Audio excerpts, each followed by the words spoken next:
Si tu es nouveau ou pas dans le milieu de la sneakers game, que tu as du mal à y voir clair dans le jargon du sneakers addict, je suis là pour t'aider. Mais avant, on lance le jingle.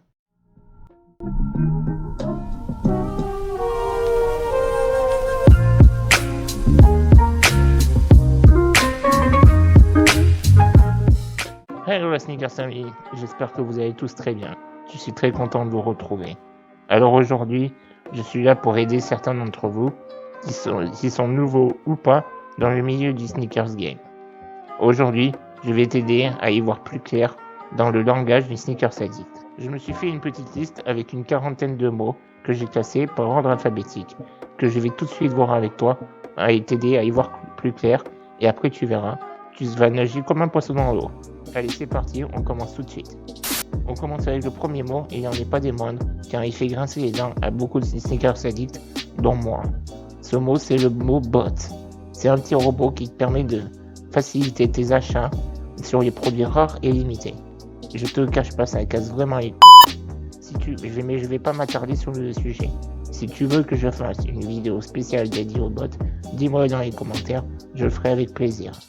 Ensuite, on passe au mot Bring up my post, autrement dit bump. Tu peux le voir sur certains commentaires dans les groupes Facebook. C'est une action qui permet de faire remonter ta publication dans le feed d'actualité. Ensuite, il y a le mot camp out, même si de nos jours on l'utilise de moins en moins car il y a beaucoup de raffles en ligne.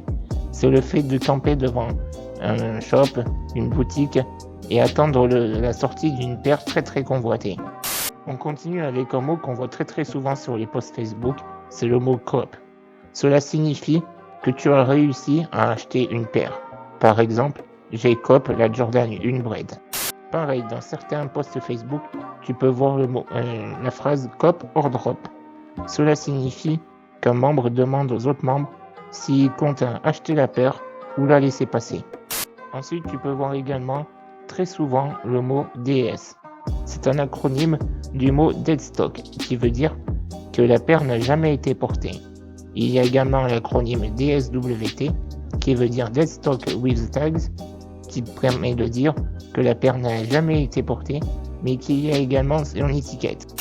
Ensuite, tu as le mot fake, mais bon, ça, tu sais ce que ça veut dire. Hein. Quand tu vois que la paire est fake, ça veut dire que la paire est fausse. Ensuite, il y a le mot flaker. C'est une personne qui se désiste au dernier moment lors d'un achat ou d'une vente. Ensuite, tu as l'acronyme FNF qui veut dire Friends and Family. Ça veut dire que c'est une paire, un modèle qui a été sorti juste pour la famille et les amis. Ensuite, tu as encore l'acronyme GR qui signifie General Release.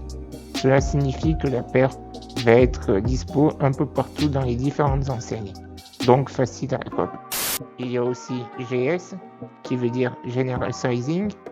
C'est une expression pour indiquer qu'une paire est disponible dans toutes les tailles.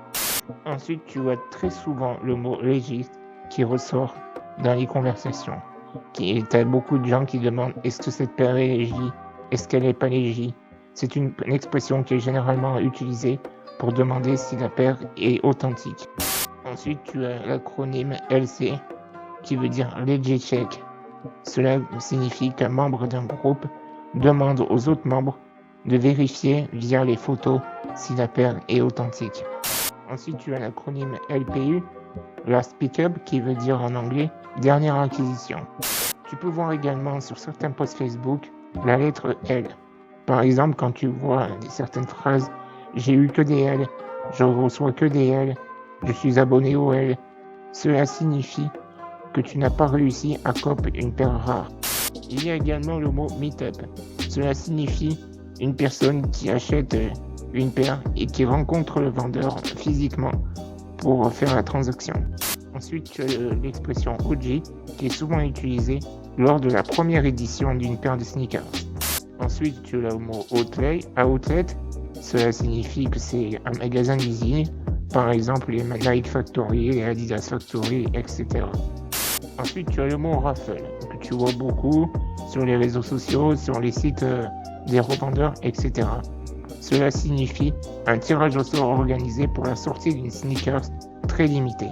Ensuite, tu as l'expression release date, un terme utilisé pour indiquer la date de sortie d'une paire. Ensuite, tu as le mot resell et reseller, mais ça, tu sais ce que ça veut dire. Cela caractérise le fait de revendre un produit à profit. Et reseller, c'est celui qui revend. Ensuite, quand tu vois le mot restock, cela veut dire qu'il y a eu un réapprovisionnement de l'article ou d'une paire qui était en rupture de stock. Ensuite, tu as le mot retail. Cela signifie le prix d'une paire fixé par le shop. Ensuite, tu peux voir parfois le mot sample, qui veut dire que c'est un échantillon d'une paire avant sa sortie officielle. Ensuite, tu as le mot scammer, qui désigne un acheteur ou un vendeur mal intentionné, qui a pour but de t'arnaquer. Ensuite, tu as le mot shipping, qui veut dire expédition. Par exemple, quand tu as le vendeur qui te dit « j'ai shippé la paire », ça veut dire qu'il te l'a envoyé. Ensuite, tu as le mot trade, qui signifie que tu veux échanger ta paire contre n'importe quelle autre paire. Ensuite, tu as l'acronyme TTS, qui désigne que la paire taille correctement au niveau de la pointure. Ensuite, tu as l'acronyme UNDS, ou alors Undead Stock, qui veut dire que tu portes ta paire pour la première fois. Tu as l'acronyme WTB, qui veut dire I want to buy. Cela signifie que tu recherches et que tu veux acheter une paire en particulier. Tu as également l'acronyme WTS, I want to sell. Cela veut dire que tu veux vendre une paire que tu possèdes. Et ensuite, tu as l'acronyme WTT, qui veut dire I want to trade. Cela signifie que tu veux échanger ta paire contre une autre. Voilà, j'espère que j'ai éclairci tout le petit brouillard qui circulait autour de toi si tu es nouveau dans le Sneakers Game. Je te laisse dans la barre description tous les mots avec toutes leurs définitions. Ne t'inquiète pas. N'hésite pas à revenir sur la vidéo. Je te laisse également en barre description tous les liens de mes réseaux sociaux si tu veux venir me suivre. N'hésite pas à lâcher le gros like des familles qui fait super plaisir et à t'abonner si ce n'est pas déjà fait. Sur ce, c'était Yasnik pour vous servir. Je vous dis à la prochaine. Prenez soin de vous. Ciao ciao.